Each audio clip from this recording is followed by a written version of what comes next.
Tonight at 9, wind toppling trees causing power outages, a roof caving in on a bedroom. Our team documenting the damage and where crews are working to turn the lights back on. And as you saw there, plenty of wind damage. But what about for tomorrow, President's Day? A lot of us have off from work and from school. What will it be like? Well, we'll talk about that coming up. 3 men shot in D.C. Bullets fly in broad daylight. The latest from investigators on the midday crime. And never forgotten, 1 year since a Virginia firefighter lost his life in a home explosion. The community banding together tonight. A report from a vigil.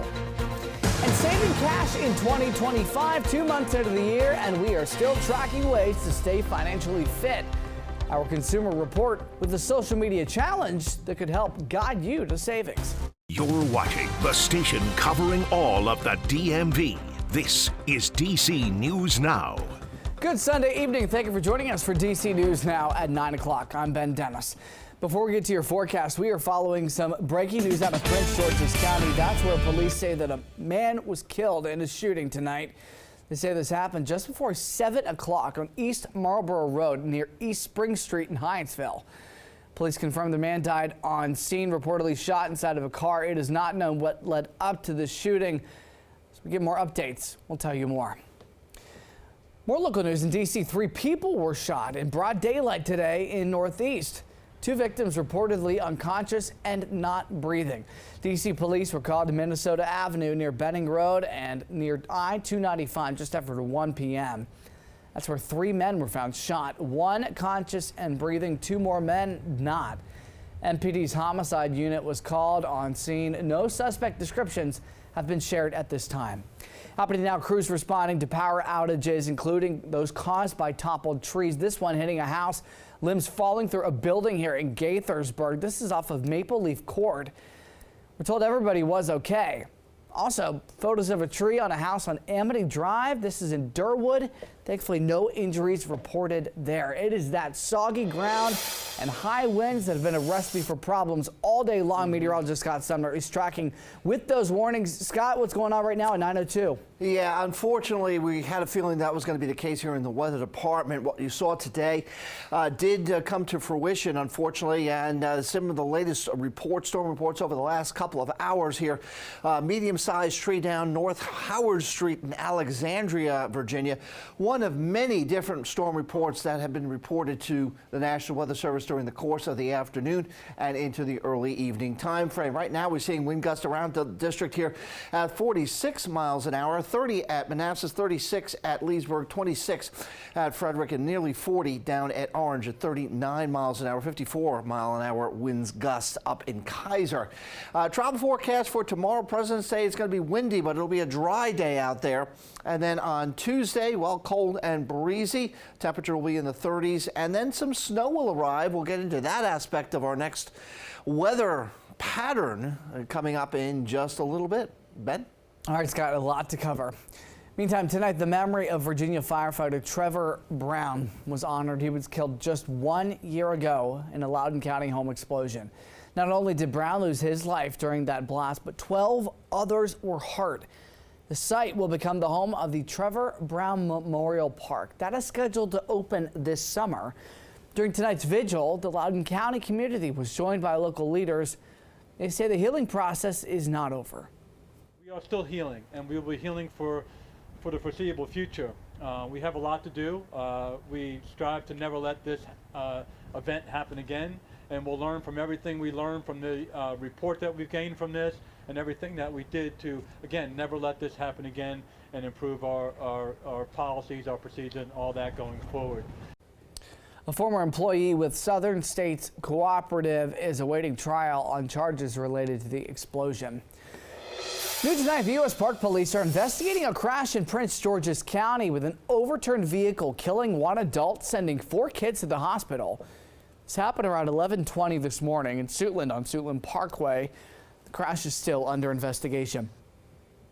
Also, under the guise of investigators in Frederick County, Maryland, authorities say 2 people were killed in a crash yesterday. 43-year-old James Henry Walker of Dickerson and 31-year-old Caitlin Nicole James of Frederick both died. Their vehicles collided on Buckystown Pike just south of Adamstown Road. This happened just after 6:30 p.m.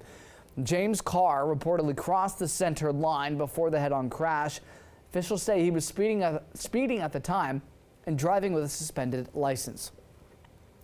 Well, an update in Virginia. 2 people are still recovering after a shooting inside an apartment building in Arlington last night. We brought this to you as breaking news. Happened around 8 o'clock on Southeast Street in Crystal City. Arlington police say a boy was in critical condition. A man suffered non-life-threatening injuries. They are asking the public for any information to contact police. Well, in Montgomery County, one person was rescued from a devastating house fire on Oak Avenue in Gaithersburg. 50 firefighters responded to the scene. This is not far from North Frederick Avenue around 1:30 this morning. One person rescued, hospitalized.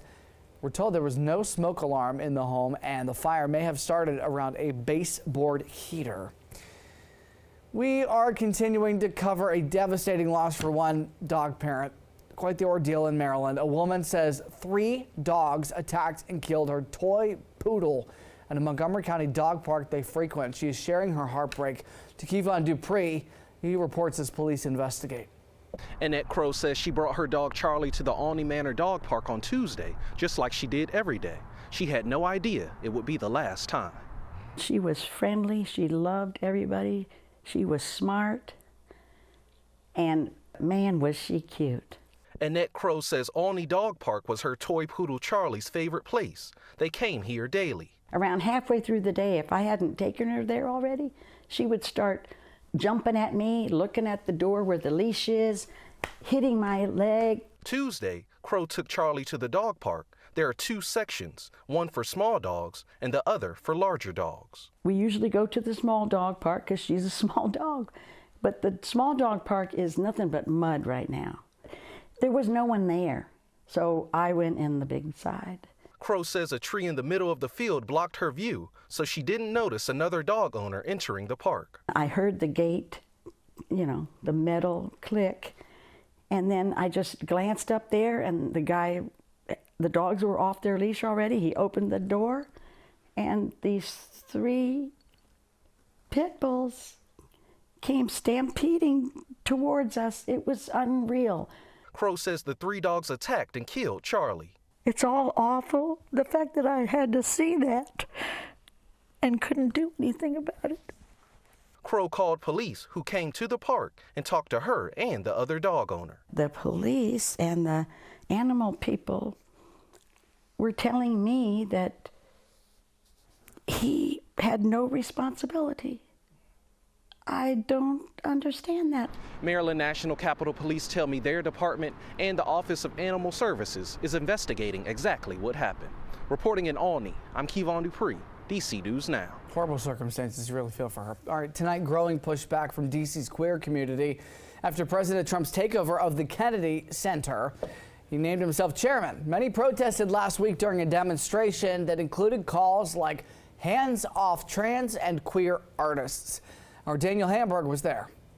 President Trump's takeover of the Kennedy Center has a lot of people in D.C. worried. When we restrict the arts, we restrict the ability of people to fight back within the culture. In the last week, President Trump said he didn't like what they were showing, especially drag shows, he says, specifically targeting youth. We're going to get some great professionals. I'm going to be chairman of it, and we're going to make sure that it's good and it's not going to be woke. These attacks on drag are thinly veiled attacks on trans people, and they want to classify trans people living their authentic lives as them doing drag. So we really need to be here today, show up, and stand up for trans and drag rights. Dozens of people chanted and danced in the street in front of the Kennedy Center. Organizers say to show they're not afraid to be queer, trans, and celebrate drag performers.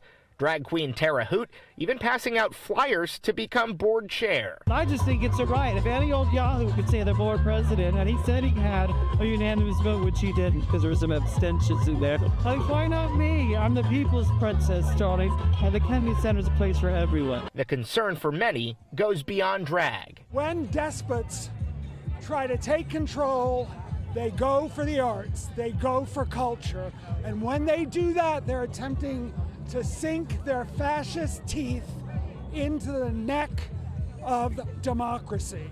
Reporting for DC News Now, I'm Daniel Hamburg. Well, thanks to Daniel. As that fallout continues, some celebrities are canceling performances, including Issa Rae. For some Kennedy Center fans, they say the move is a welcome change. Others find it difficult to understand.